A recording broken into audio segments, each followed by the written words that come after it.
So guys, pupunta kami ngayon sa Kingfisher Wetlands. Ito ang way papunta sa Kingfisher Wetlands dito sa Garden by the Bay. So today is December 25, may Christmas party kami. At the same time, pupunta din kami dito sa Kingfisher Wetlands. So samahan niyo kami guys, kasama ng aking mga tropa. Si Shoal Vlog SG nasa likod, mabagal eh. So, eto na guys ang kingfisher. Kaya to tinawag na kingfisher kasi yung kingfisher na yun, mahilig sila magdagit ng mga maliliit na isda. So, itong open pond na to, meant talaga to para sa kingfisher. Tapos, dun sa may gitna na yun, merong isang kingfisher na, na silver. Nilagay nila doon, kumbaga landmark ng kingfisher doon nila inilagay sa may banda gitna. So, ayan, ito yung ponds for... Ito yung Kingfisher Pond. Tapos yun yung bridge. Ewan ko kung open na yan.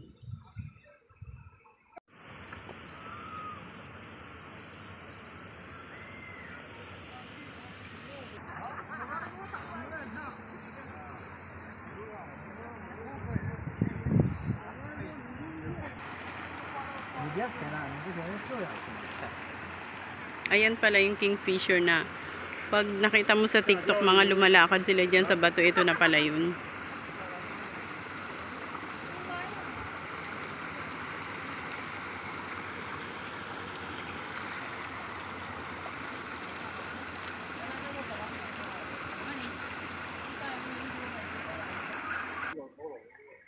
So, ayan, may another kingfisher pa din dyan.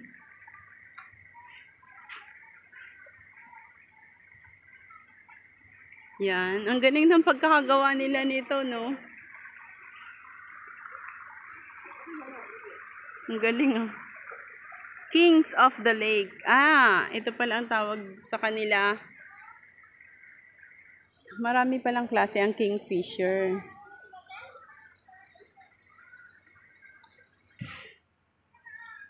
Punta muna tayo sa bridge.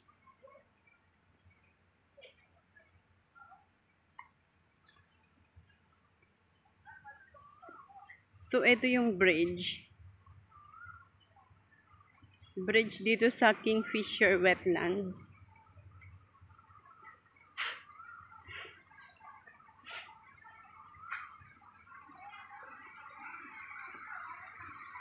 Ayan yung dalawa. Tapos, doon sa loob may mga kainan. Ay, ang galing ng pagkakagawa dito, oh. Pagkatapos nyo magpagod, pwede kayong kumain doon. Ang galing, no? Tapos, ito yung Kingfisher Wetlands.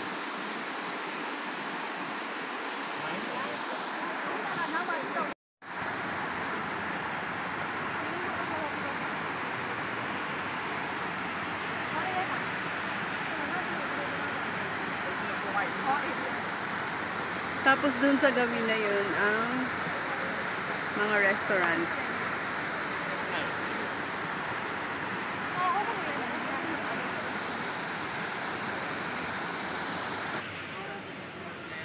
Guys, ang daming isda, ang daming tilapia. Mostly mga tilapia ang yung itim na tilapia. Andun, oh, tingnan yung dami doon.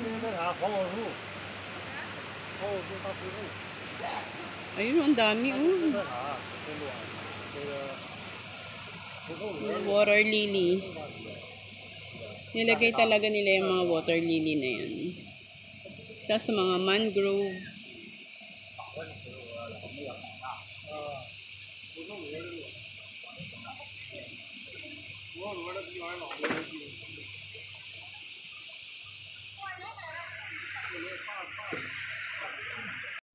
So ngayon naman guys, pupuntahan namin yung lugar doon kung saan may mga kainan. So titingnan namin kung ano ba ang kung mga usual na pagkain ba, katulad ng mga Chinese foods, mga kung ano-ano na nakikita na. So guys, hindi nila ina-allowed ang food and beverage outside, tas yung bicycle, and also no pets allowed. So exclusive lang talaga to sa mga tao na nagpupunta dito, bawal magdala naman kung ano-ano. And maraming mga variety of foods na pagpipilian. So, kung hindi kayo fussy, kung okay lang kayo sa mga hawker center, andito.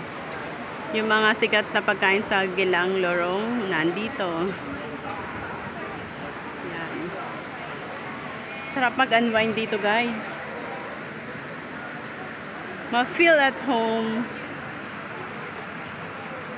Tapos, merong images na parang, ano to, hippopotamus, parang hippopotamus, diba? Tapos, around that is may mga fishes. Yan. Ang galing ng pagkakagawa nila to, na ganito.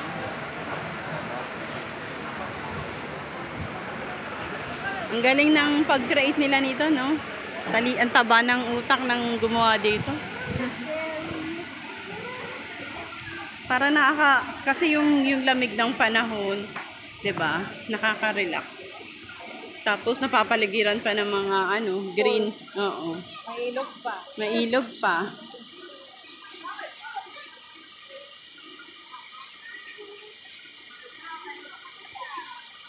Mga nag-hiking, pag nagutom, punta sa food court. Oo.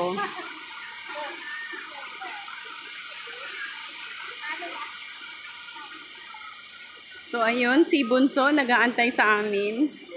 Dahil nag-toilet kami, so siya ang bantay. Kalikasan, bantay bag pala. Habang binibidyo niya kami, binibidyo din namin siya. Style niya yan kunyari nakanta pero binibidyo niya kami. Kilala ko na to si Bunso. So guys, itong Kingfisher Wetlands is, ang labas na nito, Garden by the Bay. So ayan, pupunta lang tayo dito sa may gilid. Titingnan natin yung lake dito.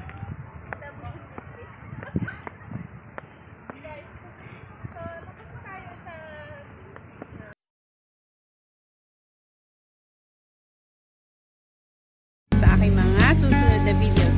Hanggang sa muli, Merry Christmas to each and everyone and Happy New Year sa lahat. So hanggang sa muli, thank you for watching and keep safe po tayong lahat. God bless everyone. See you on my next vlog.